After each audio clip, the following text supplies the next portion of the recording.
नमस्कार. Global online मराठीमध्ये आपल्या सर्वांचं स्वागत आहे.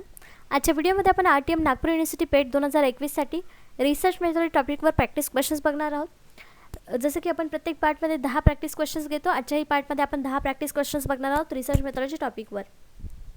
त्याआधी जे स्टुडंट्स RTM नागपूर युनिव्हर्सिटी पेट 2021साठी रजिस्टर झालेले आहेत, ज्यांनी प्रिपरेशन स्टार्ट केलेले आहे, त्यांच्या प्रिपरेशनला बूस्ट करण्यासाठी आणखीन स्ट्रॉंग करण्यासाठी आम्ही टेस्ट सिरीज घेऊन आलो आहोत. ज्याचं वैशिष्ट्य असं आहे की पेपर सेक्शन ए जो आहे या पेपरमधला तो पूर्ण तुमचा कव्हर होणार आहे या टेस्ट सिरीज थ्रू. कारण 5 टेस्ट या जनरल ॲप्टिट्यूडवर असणार आहेत आणि 10 टेस्ट या रिसर्च मेथॉलॉजीवर असणार आहेत. शिवाय तुम्हाला फुल सिलेबस नोट्स प्रोव्हाइड केल्या जाणार आहेत इंग्लिश आणि मराठी लँग्वेजमध्ये, ज्या तुम्हाला या एक्झाम क्लिअर करण्यासाठी खूप मदत करणार आहेत. ही टेस्ट सिरीज जॉईन करण्यासाठी फक्त दिलेल्या व्हॉट्सअप नंबरवरती मेसेज करायचा आहे. याची फीस फक्त 499 रुपये आहे. एकदा टेस्ट सबस्क्राईब केली की लिंक थ्रू तुम्ही टेस्ट अटेम्प्ट करू शकता आणि कितीही वेळेस ही टेस्ट अटेम्प्ट करू शकता. त्यामुळे तुमचा भरपूर सराव होणार आहे या टेस्ट सिरीजमध्ये. म्हणून लवकरात लवकर ही टेस्ट सिरीज सबस्क्राईब करा, जेणेकरून अभ्यासाला सुरुवात होईल. सुरू करूया आजचा पहिला प्रश्न.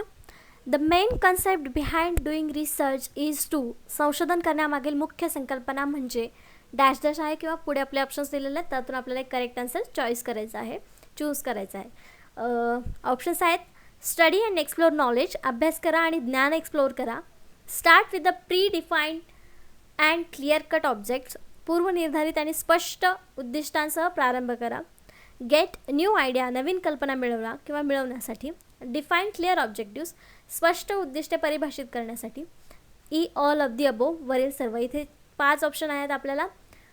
ई हे आपल्याला ऑल ऑफ द अबोव सर्व उत्तर करेक्ट वाटू शकेल इथे, पण याचं करेक्ट आन्सर आहे सी, गेट न्यू आयडिया. नवीन कल्पना, नवीन अभ्यास मिळण्यासाठी आपल्याला संशोधन करावं लागतं किंवा त्याचा मुख्य उद्देश किंवा मुख्य संकल्पना काय आहे, तर गेट न्यू आयडिया, नवीन कल्पना मिळवण्यासाठी याची गरज असते, संशोधन करण्याची गरज असते.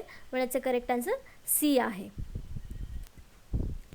Next question. In order to begin research one must. संशोधन सुरू करण्यासाठी एखाद्याने करायलाच हवे. काय करायला हवे? आपले ऑप्शन्स आहेत start with a number of clear goals, स्पष्ट उद्दिष्टांसह प्रारंभ करा. Start with a number of pre defined objectives, असंख्य पूर्वनिर्धारित उद्दिष्टांसह प्रारंभ करा. Have a well defined research method, एक परिभाषित संशोधन पद्धत आहे किंवा ती वापरा. D solve the research problem, संशोधन समस्या सोडवा. तर यापैकी आपल्याला काय करावं लागणार आहे जेव्हा आपण रिसर्च सुरुवात करतो त्यावेळेस? आपलं आहे बी करेक्ट, कारण इथे सांगितलेलं आहे आपल्याला की प्री डिफाईन्ड म्हणजे छोटे छोटे जे काय ऑब्जेक्टिव्स आहेत ते आपल्याला पहिले तयार करून घ्यायच्यात. उद्दिष्ट काय आहेत ती आपल्याला लक्षात ठेवायचं, त्यानुसार आपल्याला नंतर रिसर्च करायचं आहे. इथे गोंधळ होऊ शकतो आपल्याला की रिसर्च प्रॉब्लेम पहिली स्टेप आहे आपल्याला रिसर्च करण्याची, पण तिथे आपल्याला दिलेलं आहे की सॉल्व द रिसर्च प्रॉब्लेम. तर रिसर्च प्रॉब्लेम सॉल्व करणं ही पहिली पायरी नाही आहे, पण हे आपल्याला नीट वाचायला पाहिजे. म्हणून याचं करेक्ट आन्सर काय आलेलं आहे आपलं B, start with the number of pre defined objectives. Next question बघूया. Doing research requires drafting a working outline which is. संशोधन करण्यासाठी वर्किंग आउटलाईन तयार करणे आवश्यक आहे, जे डॅश डॅश आहे. कसे करायचे असते? तर आपले ऑप्शन्स आहेत having a predefined and clear cut objectives, पूर्वनिर्धारित आणि क्लिअर कट उद्देश असावे. Planning to get answer for what, why, where type of questions. What काय, का, कसे या सगळ्यांची उत्तरे आपल्याला मिळण्याचं नियोजन करायला पाहिजे. Having a clear idea about the research problem solution, संशोधन समस्येच्या समाधानाबद्दल स्पष्ट कल्पना असावी. D none of the above, वरीलपैकी काही नाही. त्याचं करेक्ट आहे B, planning to get answers for what, why, where type of question. म्हणजे आपल्याला आउटलाईन जरी तयार करायची असेल संशोधनाची तर त्यासाठी आपल्याला हे क्वेश्चन्स लक्षात घेणं गरजेचं आहे किंवा या प्रश्नांचे उत्तर आपल्याला मिळवण्याचं नियोजन केलं पाहिजे. म्हणजे या प्रश्नांची उत्तर आपल्याला मिळतीलच अशा प्रकारे नियोजन केलं पाहिजे, तेव्हाच आपला रिसर्च सक्सेसफुल होतो. म्हणण्याचं करेक्ट आन्सर बी आहे. Next question. Research objectives falls to the number of categories that includes.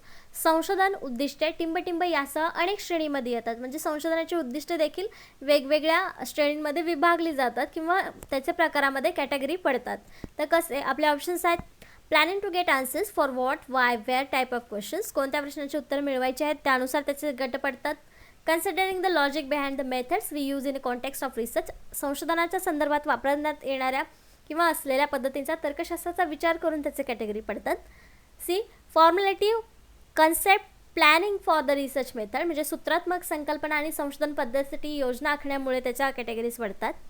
की D exploratory, descriptive, diagnostic and experimental research या प्रकारचे उद्दिष्टांची श्रेणी असतात. त्याचं कसं आहे डी, हे जे आपल्याला इथे प्रकार फक्त डी ऑप्शनमध्ये दिसतात, एक्सप्लोरेटरी, डिस्क्रिप्टिव्ह, डायग्नोस्टिक आणि एक्सपेरिमेंटल रिसर्च ही या श्रेणीमध्ये संशोधनाची उद्दिष्ट विभागली जाऊ शकतात किंवा त्याच्या प्रकारामध्ये त्याला विभागलं जातं. म्हणून याचं करेक्ट आन्सर डी आहे.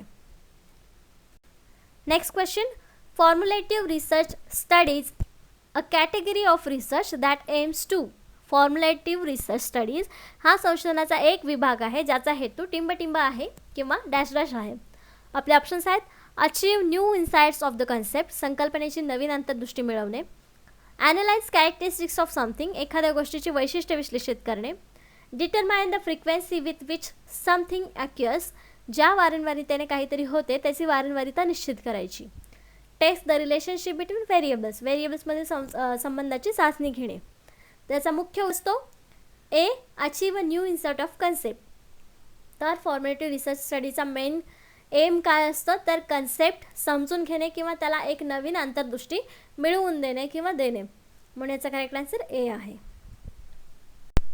Next question, diagnostic research study is a category of research that aims to. मगाशी आपण बघितलं फॉर्म्युलेटिव्ह रिसर्च स्टडीज, आता विचारलेलं आहे diagnostic research studies is category of research that aims to. Diagnostic संशोधन अभ्यास हा संशोधनाचा एक विभाग आहे ज्याचा हेतू टिंबटिंब आहे. आता पहिलं जो होता फॉर्म्युलेटिव्ह रिसर्च स्टडीज त्याचा होता achieve new insight of concept. हे आपल्याला कॉन्सेप्ट लक्षात राहायला पाहिजे म्हणून मी ऑप्शन्स जे आहेत ते सेमच घेतलेले आहेत ज्याच्यातून आपल्याला त्याचा वेगळा आन्सर शोधायचा आहे. आता या प्रश्नाचा आन्सर मागच्या प्रश्नापेक्षा वेगळं येणार आहे. तर काय असेल याचा आन्सर बघूया. आपले options achieve a new insight of concept, analyse characteristics of something, एखाद्या गोष्टीची वैशिष्ट्य विश्लेषित करा. Determine the frequency with which something occurs, ज्या वारंवारितेचे काहीतरी होते त्याची वारंवारिता निश्चित करा. Test the relationship between variables, व्हेरिएबल्समधील संबंधाची चाचणी घ्या. त्याचं करेक्ट आन्सर आहे C determine the frequency with which something occurs. म्हणजे डायग्नोस्टिक्स रिसर्च स्टडीजमध्ये काय हेतू असतं किंवा एम काय असतं तर जे काही वारंवारित आहे ती निश्चित करायची असते. पण कशाची, ज्या वारंवारितेमध्ये काहीतरी होते किंवा काहीतरी रिझल्ट आपल्या हाती लागतो ती वारंवारिता निश्चित करण्यासाठी डायग्नोस्टिक रिसर्च केलं जातं. म्हणून याचं करेक्ट आन्सर जे आहे ते सी आलेलं आहे. Next question, descriptive research studies is a category of research that aims to. वर्णनात्मक संशोधन अभ्यास हा संशोधनाचा एक विभाग आहे ज्याचा हेतू डॅश डॅश आहे. फॉर्म्युलेटिव्ह बघितला, डायग्नोस्टिक्स बघितला, तर डिस्क्रिप्टिव्ह रिसर्च स्टडीजचा एम काय आहे किंवा हेतू काय आहे ते आपल्याला बघायचं आहे. ऑप्शन्स आपले सेम आहे. Achieve new insight of concept, analyse characteristics of something, determine the frequency with which something occurs, the test the relationship between variables. त्याचं करायचं आहे B analyse characteristics of something. Descriptive research आला की तिथं आपल्याला characteristics किंवा एखाद्या विशिष्ट गोष्टीची विश्लेषणात्मक माहिती घ्यायची असते. म्हणून याचं करेक्ट आन्सर काय आहे B analyse characteristics of something. Next question, research is considered to be more than just a way of skills. It is. संशोधन हे केवळ कौशल्याचा मार्गच नव्हे तर ते डॅश डॅश अधिक मानले जाते. कशासाठी किंवा कशापेक्षा अधिक मानलं जातं. आपले ऑप्शन्स आहेत planning to what, why, where type of questions to determine a goal. ध्येय निश्चित करण्यासाठी काय, का, कुठे प्रश्नांचे नियोजन केलं जातं. A way of critical thinking about professional aspects of related to your work. आपल्या कार्याशी संबंधित व्यावसायिक पैलूंबद्दल टीका करण्याचा एक मार्ग आहे. The research methods use within the research methodology. संशोधन पद्धतीमध्ये वापरल्या जाणाऱ्या संशोधन पद्धती. Discovering the relationship between variables, चलांमधील संबंध शोधणे. याचंही देखील आपल्याला माहिती आहे. वेगवेगळ्या म्हणजे मागच्याच प्रश्नांमधले किंवा मागच्याच ऑप्शनमधले याच्यामध्ये देखील काही ऑप्शन्स आलेले आहेत. पण याचं करेक्ट जे आहे ते आहे B way of critical thinking about professional aspects of related your work. म्हणजे आपल्या कामाशी संबंधित जे काही कार्य असतात त्याचा व्यावसायिक पैलूंबद्दल टीका करण्याचा एक मार्ग आहे संशोधन, रिसर्च असं आपण म्हणू शकतो.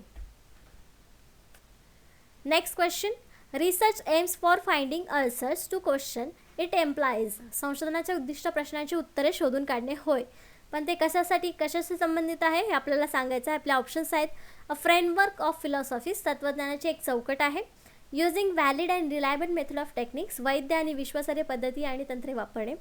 अनबायस्ड डिझाईन, एक निपक्षपाती डिझाईन आहे. ऑल ऑफ द अबोव वरील सर्व. करेक्ट आन्सर आहे D all of the above. याचं रिझन असं आहे आन्सर क्वेश्चन आन्सर जो पद्धत आहे त्याच्यामध्ये आपल्याला एक तत्त्वज्ञानाची चौकट पण मिळते तसंच ते वैध आणि विश्वासार्ह आहे, कारण आपण स्वतः त्याची प्रश्नांची उत्तरे मिळवत असतो.